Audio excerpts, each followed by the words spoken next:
5ই August ছাত্র জনতার রক্তক্ষয়ী আন্দোলনের মাধ্যমে পিছু হটতে বাধ্য হয় স্বৈরাচারী হাসিনা সরকারের প্রশাসন। তারপরেই তড়িঘড়ি করে সিদ্ধান্ত নিয়ে পদত্যাগের সিদ্ধান্ত নেন শেখ হাসিনা। এরপরে তিনি রাষ্ট্রপতির কাছে পদত্যাগপত্র দাখিল করে দিনেই বিমানযোগে চলে যান ভারতে। তার কিছুক্ষণ পরেই সেনাপ্রধান ওয়াকারুজ্জামান তিনি জাতির উদ্দেশ্যে ভাষণ দেন। সাবেক প্রধানমন্ত্রী শেখ হাসিনা পদত্যাগ করে দেশ ত্যাগ করেছেন। তারপরে সেনাপ্রধান বিভিন্ন রাজনৈতিক দল এবং ছাত্র সমন্বয়কদের সাথে বৈঠক করেন। তারপর নতুন অন্তর্বর্তীকালীন সরকার গঠনের সিদ্ধান্ত নেওয়া হয়। শেখ হাসিনা পদত্যাগ করার 3 দিনের মাথায় পরে নোবেল জয়ী ড. ইউনূসকে প্রধান উপদেষ্টা করে অন্তর্বর্তীকালীন সরকারের শপথ গ্রহণ করা হয়।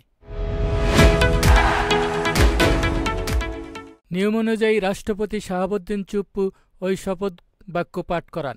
তার আগে তিনিও বলেন শেখ হাসিনা পদত্যাগ করে দেশ ত্যাগ করেছেন।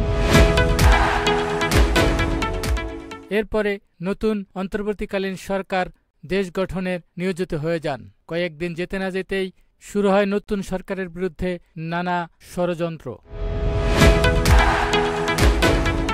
শেখ হাসিনা সহ তার এমপি মন্ত্রীরা ভারত থেকে সোশ্যাল মিডিয়া এবং ফোনের মাধ্যমে নেতাকর্মীদের মিথ্যা তথ্য দিয়ে বিভ্রান্ত সৃষ্টি করেন। এরপরে ছাত্রলীগের এক নেতার সাথে শেখ হাসিনার ফোন আলাপের অডিও ফাঁস হয়। সেখানে তিনি বলেন, আমি তো পদত্যাগ করিনি, আমি এখনো বাংলাদেশের প্রধানমন্ত্রী।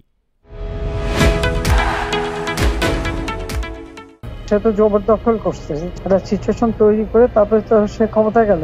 আর তাছাড়া আমি তো পদত্যাগ করি নাই। আমাদের কনস্টিটিউশনের আর্টিকেল 57 অনুযায়ী যেভাবে পদত্যাগ করতে হয়, জি আপা, আমার কিন্তু সেভাবে পদত্যাগ করা হয়নি। এবং সে কিন্তু ওই জন্য 6 তারিখের জায়গায় 5 তারিখে নিয়ে আসলো। কিন্তু যখন আমার একটা সিচুয়েশন হয়ে গেল যে আমার সিকিউরিটি যাওয়া এগুলো বাধ্য হয়ে তখন আমাকে সরে যেতে হলো গণভবন থেকে।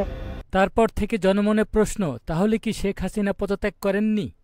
শেখ হাসিনা কি এখনো বাংলাদেশের প্রধানমন্ত্রী কিনা? সারা দেশের মানুষের মধ্যে এরকম নানা প্রশ্নের জন্ম দেয়। সাধারণ জনতা এটাও প্রশ্ন করেন যে তাহলে সেনাপ্রধান শেখ হাসিনা যাওয়ার পরে যে ভাষণ দিয়েছিলেন তিনি পদত্যাগ করে দেশ ত্যাগ করেছেন, কোনটা তাহলে সত্যি? এবং রাষ্ট্রপতি বা কিভাবে পদত্যাগপত্র না নিয়ে নতুন অন্তর্বর্তীকালীন সরকারের উপদেষ্টাদের শপথ গ্রহণ করান? তাহলে কোনটা সত্য কোনটা মিথ্যা এ নিয়ে চলছে দ্বিধাদ্বন্দ্ব।